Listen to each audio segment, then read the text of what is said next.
Hola amigos, nuevamente con ustedes para compartir verdades de la Escritura, verdades de la creación, verdades de la naturaleza que nos confirma la mano de Dios. Pero hoy día veremos un tema un poco diferente. Vamos a tratar sobre un debate, lo que yo le he llamado defendiendo la verdad de Dios. Y lo interesante de esto es que tenemos siempre, la evidencia es una, pero cada uno lo interpreta de su forma, en la creación de su forma, la evolución de su forma. Entonces la misma evidencia se interpreta en forma diferente de acuerdo a los principios, a los paradigmas y a las cosas que cada uno tiene en su mente. Y por cierto, nosotros los cristianos tenemos en mente a Dios. Quiero comentarles primero un debate que se hizo por internet. Y esto me llegó porque me llega mucha correspondencia por internet. Y esto fue referente a un pastor, el cual tuvo un problema con una persona que comenzó a debatir. Y una de las cosas que se repite siempre son los mantras. El evolucionista siempre tiene mantras, que va a repetirlo y repetirlo, y va a insistir sobre esto. Y otra cosa que hace siempre, va a rebajar al oponente. Haciéndole preguntas, por ejemplo, ¿has leído este tema? Creo que no has leído nada, deberías leer más. ¿O sabes lo que es una célula? No tienes idea de lo que estás hablando. ¿Quieres seguir viviendo en la ignorancia? No vengas a mí a decir cómo se originó la vida. Y después parte con sus argumentos. Dice, los experimentos indican que las moléculas orgánicas se pudieron sintetizar en la atmósfera en la Tierra primitiva y llovió hacia los océanos. O sea, parten con sus argumentos. Y esto es real, o sea, es lo que el debate, porque lo tuve en mano. Y después dice, evolucionaron entonces estas moléculas orgánicas primitivas y se replicaron y actuó la selección natural. Entonces las moléculas se rodearon de membranas celulares. Pero yo no creo en Dios, dice esta persona que se estaba oponiendo, porque no tengo pruebas de Él. Pero gracias a la ciencia yo conozco cómo se originó la vida y todo lo que vemos hoy. Por tanto, no pierdas tu tiempo, no seré convencido. Bueno, ese era el argumento que salía en internet. Y este pastor me pidió que pudiera darle algunas ideas cómo contestar. Esta idea de que las moléculas orgánicas se crearon en la atmósfera y cayeron es absolutamente ridículo, porque nada se crea solo, y menos la vida. La vida es lo más complejo que existe. Segundo, evolucionó y se replicaron. ¿De dónde? Si no existe, nunca existió. Y después que se rodearon de membranas celulares. Cuento. Y después simplemente que la ciencia le ha informado cómo se originó la vida. La ciencia no tiene idea cómo se originó la vida, porque es demasiado difícil. Así que todo esto, se fijan, está sobre falsos argumentos, todo este tipo de cosas. La complejidad es el talón de Aquiles de la evolución, porque el evolucionista debe creer en dos milagros. Uno, el Big Bang, como que se generó todo de la nada, la singularidad. Y segundo, la generación espontánea de la vida, que también no ha existido jamás. Ha sido creada. La evolución depende, por lo tanto, de que la vida sea simple, pero la vida es compleja en todos sus niveles. Por ejemplo, nuestro sistema circulatorio. Nosotros tenemos nuestras venas, nuestras arterias, todo nuestro sistema de bombeo con el corazón, pero no se habla habitualmente de los capilares. Y en capilares, en un adulto, tenemos 150.000 kilómetros de capilares para llevar sangre a cada célula. Y tenemos trillones de células en nuestro cuerpo. Es decir, es como dar 4 veces la vuelta por el Ecuador al mundo esa distancia. 4 veces la vuelta al Ecuador. Y el ADN, para replicarse, necesita las micromaquinarias. Fuera del código que tiene el ADN, que ya en sí es complejísimo, necesita micromaquinarias para fabricar las proteínas. Pero también necesita un sistema de reparación que las proteja. Pero toda la información que para este sistema de reparación está adentro del mismo código del ADN que está reparando. Entonces es una paradoja que necesitamos un creador, porque es como una caja de seguridad, la cual está cerrada, pero tiene su fórmula para abrirla adentro. ¿Cómo la podemos abrir si está guardada adentro con la tapa cerrada? Y ese es el problema.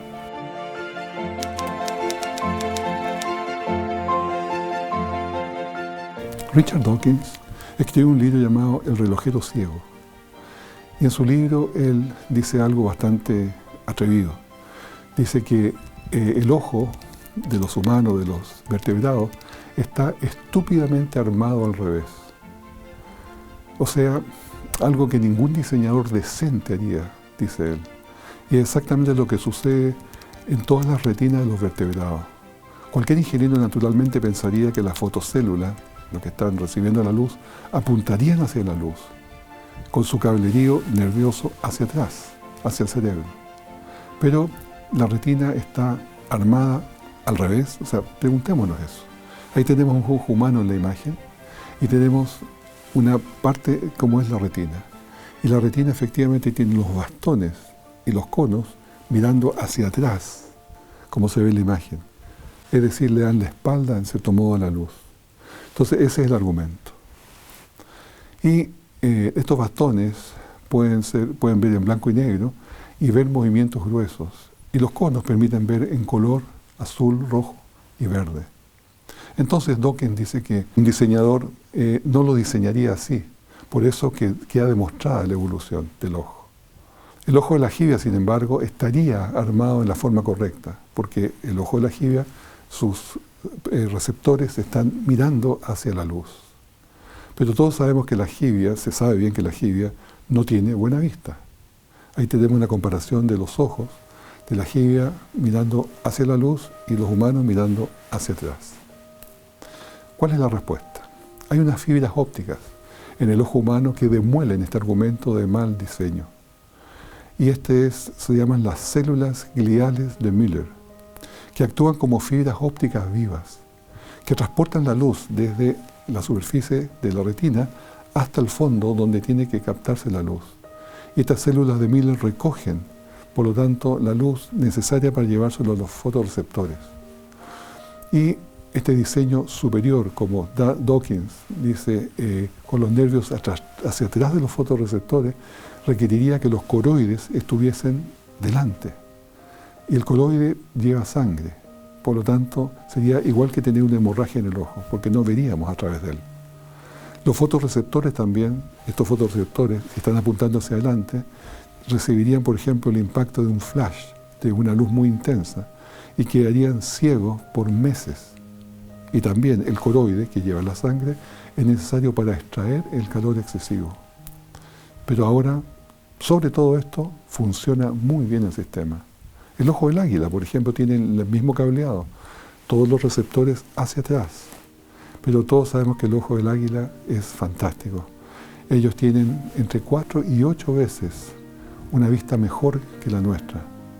Ellos a 3 kilómetros de distancia pueden ver un conejo o un animal para irlo a cazar y sus ojos son grandes comparados con su cuerpo.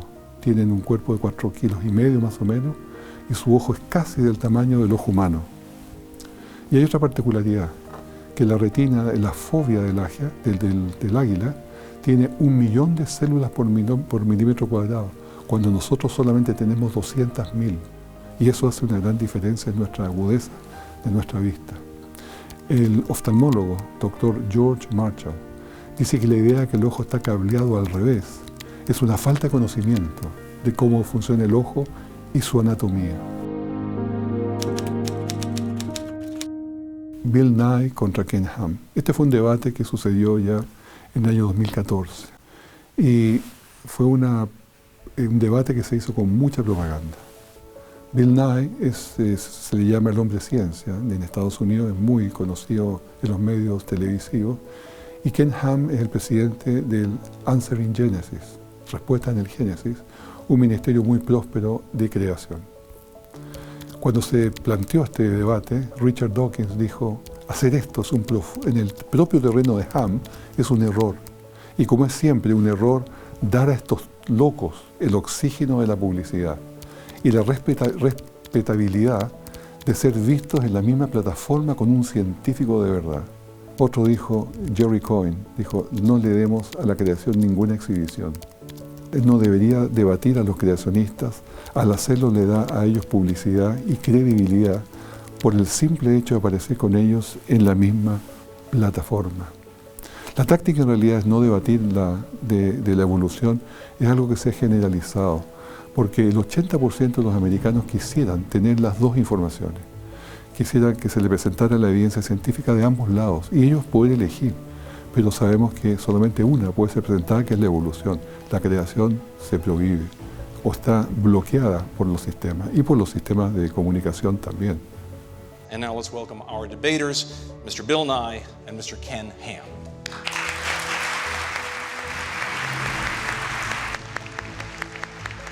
¿Cuál era el punto de Bill Nye cuando expresaba su preocupación? Decía, mi preocupación es que la gente crezca no creyendo en la radioactividad, así como que la gente se va a poner tonta. Eso es simplemente una ofensa. Aquí les voy a presentar una serie de científicos, los cuales han hecho cosas notables y tienen, por cierto, su creencia en una creación en 6.000 años y que Dios es el creador inteligente que ha dado todo esto. Primero hablaremos de Raymond Damadian, que es el creador del MRI, que es el sistema de diagnóstico médico más importante que existe. Y él fue el creador, y pueden escuchar sus palabras. My name is Dr. Raymond Damadian. I am a young Earth creation scientist and believe that God created the world in 6 24-hour days, just as recorded in the book of Genesis.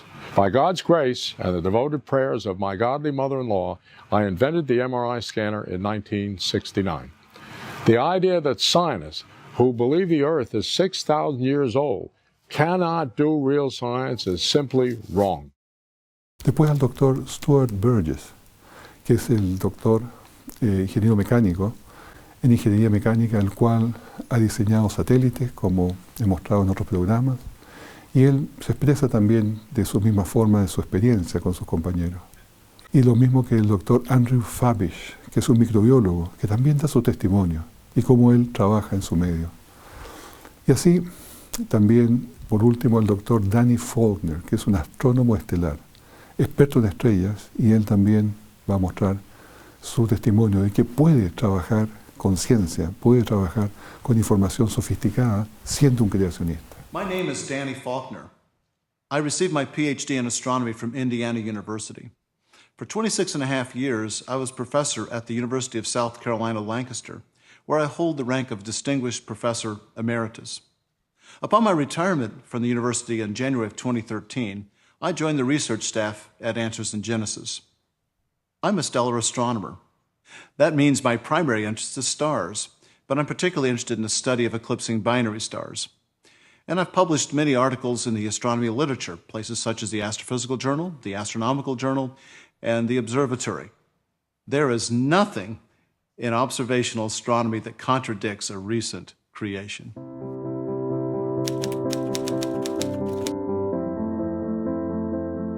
El primer tema que salió en el debate de Bill Nye fue el Arca de Noé. Y hablaba sobre la estructura del Arca de Noé. Ustedes podrán ver el tema, como él plantea Bill Nye esto, pero básicamente está diciendo que una estructura tan grande de madera, más grande que el Wyoming, que fue la más grande que se construyó dentro de Estados Unidos en el tiempo pasado, y esta se hundió simplemente porque cuando se movió con este sentido, con este sentido, con este sentido y con este sentido, en el agua, por movimientos del mar, simplemente hizo agua por todos lados, se hundió y murieron sus 14 tripulantes. But this boat had a great difficulty. It was not as big as the Titanic, but it was a very long ship. It would twist in the sea. It would twist this way, and this way. And in all that twisting, it leaked. It leaked like crazy. The crew could not keep the ship dry. And indeed, it eventually foundered and sank, loss of all 14 hands.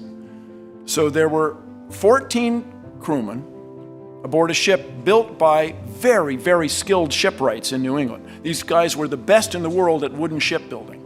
And they couldn't build a boat as big as the Ark is claimed to have been. Is that reasonable? Is that possible? Básicamente dijo que ese buque, que era bastante más corto, más chico que el Arca de Noé, no pudo navegar porque se hundió. Y eso es una simple mentira. Aquí tenemos una foto de ese buque, el Wyoming, en 1917. Este buque fue construido en 1909 y él sugirió que se había hundido prácticamente en su viaje de inauguración, pero no fue así. Este buque navegó por 15 años y se hundió recién en 1924. Efectivamente murieron 14 personas, fue un gran temporal, pero navegó 15 años transportando carbón entre puertos de Estados Unidos. Y les pregunto, ¿cuánto tiempo necesitábamos el arca? Solamente un año. Y un año teórico, porque solamente el arca estuvo flotando durante 150 días, 5 meses. Por lo tanto, ni siquiera estuvo el año completo flotando hasta que el Señor lo posó por ahí en las montañas de Ararat. Había tecnología avanzada para esos días para poder hacer, pero más que eso, también Ellen White dice que era una construcción de gran durabilidad, la cual no hay sabiduría humana que pudiera inventar. Dios fue su diseñador y Noé su maestro constructor.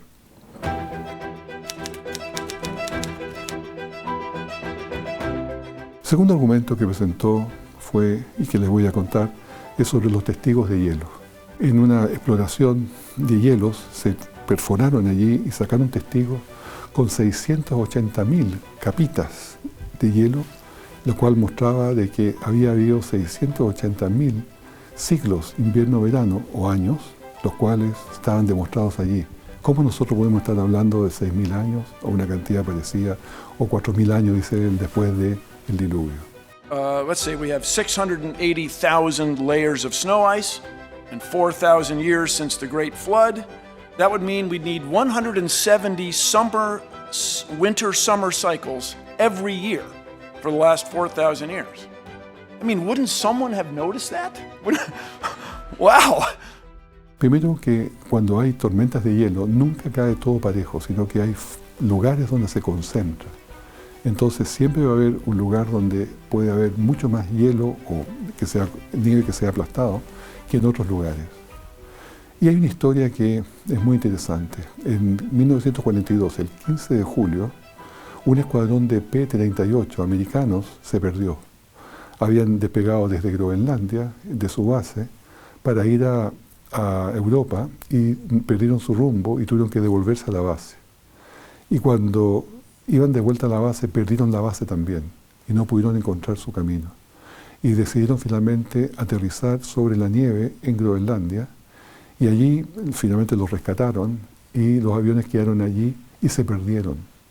Prácticamente no se supo de ellos hasta 48 años después. ¿Y qué pasó 48 años después? Se llevaron instrumentos, los cuales pudieron encontrar efectivamente dónde estaban estos aviones, que habían sido cubiertos por nieve y a su vez nieve compactada, que es hielo, y estaban a 75 metros de profundidad. 75 metros se habían producido en 48 años, es decir, a un promedio de 1,56, 1,5 metros de nieve o hielo por año. Es decir, las 680.000 capas no eran información de que eran ciclos anuales, sino que eran posiblemente tormentas que habían habido secuencialmente durante todo ese tiempo. Entonces, la historia no es como la contaba Bill Nye, porque no es así, no es 1 milímetro o 1 centímetro lo que cae al año, sino que hasta 1,5 metros por año. Les muestro solamente para vuestra información cómo se hizo ese hoyo, ese espacio para poder entrar hasta la nieve a través de un sistema con agua caliente, derritiendo, y se encontraron los aviones abajo en esa condición. Después se subieron por el túnel y finalmente ellos están en un museo en Estados Unidos.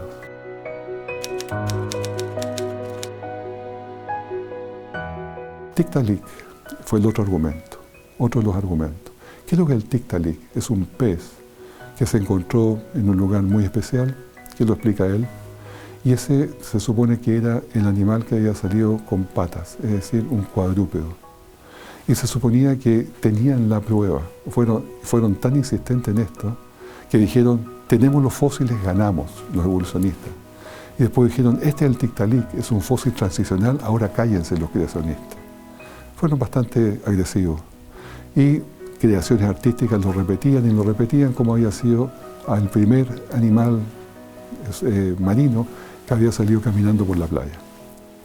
Todo esto fue una controversia hasta que llegó un momento en el cual se encontró otras huellas que estaban en una mina en Polonia y que consternó a los paleontólogos, porque estas huellas eran de un tetrápodo, o sea, de 4 patas, que estaban fechadas de acuerdo a los tiempos supuestos evolucionistas en 397 millones de años atrás. Es decir, dejaba a este Tiktaalik 18 millones de años atrasado en haber puesto sus huellas. Por lo tanto, claramente no era el primer tetrápodo. Y así, si existían animales con 4 patas 18 millones de años antes, el Tiktaalik no podía ser el fósil transicional que se había querido hacer creer. Y la revista Nature tuvo que publicar nuevamente un desmentido con la segunda información, simplemente diciendo que el Tiktaalik se iba al tarro de la basura. Y así, pero sigue todavía en los museos. En la Universidad de Chicago, ahí está el Tiktaalik. Pudo también Bill Nye presentarlo como un argumento cuando ya no es argumento, porque ya está más que probado de que no tenía ningún efecto. Otro tema que presentó de oposición a la creación fue sobre el pino bristlecone pine. Some of them are over 6,000 years old, 6,800 years old. There's a famous tree in Sweden, Old Tycho, is 9,550 years old. How could these trees be there if there was an enormous flood just 4,000 years ago? You can try this yourself, everybody. I don't mean to be mean to trees, but get a sapling and put it underwater for a year. It will not survive in general, nor will its seeds. They just won't make it. So how could these trees be that old if the earth is only 4,000 years old? Se ha estudiado bastante bien, se llama el Metusalén. Es un pino que se llama, como dije, bristlecone pine, que está en los White Mountains, en California, y se cree que es el organismo vivo más antiguo que existe. Y este pino tiene 4.840 anillos. No hay que suponer que tiene 4.840 años, porque un anillo se puede formar más de un anillo por año, de acuerdo a las condiciones meteorológicas. Y este árbol vive en un ambiente muy hostil. Piedras, nieve, viento, en realidad es un lugar muy poco amigable. Así que lo más probable es que haya formado más anillos en muchos periodos. El punto es que este árbol es el más antiguo que se conoce y es perfectamente compatible con un diluvio más o menos de 4.360 años. Entonces, ¿cuál era el argumento de él? Decía que se había encontrado un Old Tycho, un árbol clonado, que era un abeto noruego ubicado en el monte Fulufallet, en Suecia. Y la edad que tenía este árbol era supuestamente 9.550 años. ¿Pero cómo se había fechado? A través del carbono 14. Y ya he repetido muchas veces en mis programas que el carbono 14 es bueno hasta los 3.000 años. Más allá de eso hay que corregirlo. Por lo tanto, 9.550 años no es confiable, se necesita corrección. Y por lo demás, se estaba midiendo no el árbol que aparece en la foto, sino que tiene más o menos, se estima, unos pocos cientos de años, sino que se medía era la raíz sobre la cual se clonó ese árbol, se puso ese árbol, pero se implantó ese árbol. Y entonces esa raíz tenía los 9.550 años, no por anillos, no por dendrocronología. Ahora, Bill Nye también desafía a Ken Ham con predicciones bíblicas. ¿Acaso la Biblia predice algo? Yo les digo lo siguiente, las predicciones de la Biblia están allí y son certeras. Por ejemplo, la Biblia nos da evidencias que confirman que una inteligencia produjo la vida. Da evidencias que confirman que los animales solo se reproducen en su especie, no se cruzan entre ellos, entre diferentes especies. Da evidencias que confirman un diluvio universal, el cual ciertamente hay múltiples evidencias. También da evidencias que confirman una sola raza humana, y así es. Todos los humanos tenemos el mismo ADN, con pequeñas diferencias, y a lo más 4% de diferencia, pero somos una sola raza. También da evidencia que confirma la Torre de Babel. Cuando se separaron por las líneas paternales, las familias, por su idioma, efectivamente se produjo una diferencia en colores y en lo que se llaman las razas. Y también confirma que tenemos un universo joven. La evidencia confirma nuestro universo que es joven. Y además, evidencia hay que Dios nos hizo una tierra para habitar, única, como también hemos hablado en otro programa. Es decir, por todos lados tenemos evidencia y la Biblia así lo confirma.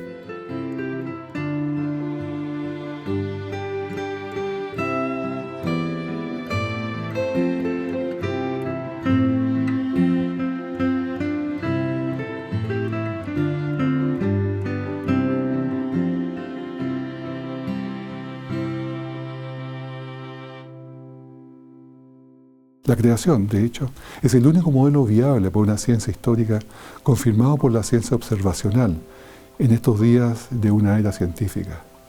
Ellen White también nos dice que aquellos que desean dudar tendrán la oportunidad, mientras que aquellos que realmente quieren conocer la verdad hallarán abundante evidencia en la cual basar su fe. Es cosa de querer, es querer creer, porque si queremos rechazar, vamos a rechazar cualquier cosa. Pero para eso tenemos, ¿no es cierto?, el Espíritu Santo que nos convence de toda verdad, nos lleva a esa verdad. Voltaire dijo una vez que una ciencia falsa produce ateos y una ciencia verdadera hace postrarse a los hombres ante la divinidad. Salmos 92, 5 y 6 dice: «Cuán grandes son tus obras, oh Jehová, muy profundos son tus pensamientos, el hombre necio no sabe y el insensato no entiende esto». Estamos entonces concluyendo este programa y solamente me puedo llevarlos a pensar en las cosas de Dios, en insistir de que Dios es real, Dios se manifestó en las cosas hechas y la creación, nuestro Creador, es algo completamente tangible. Bendiciones.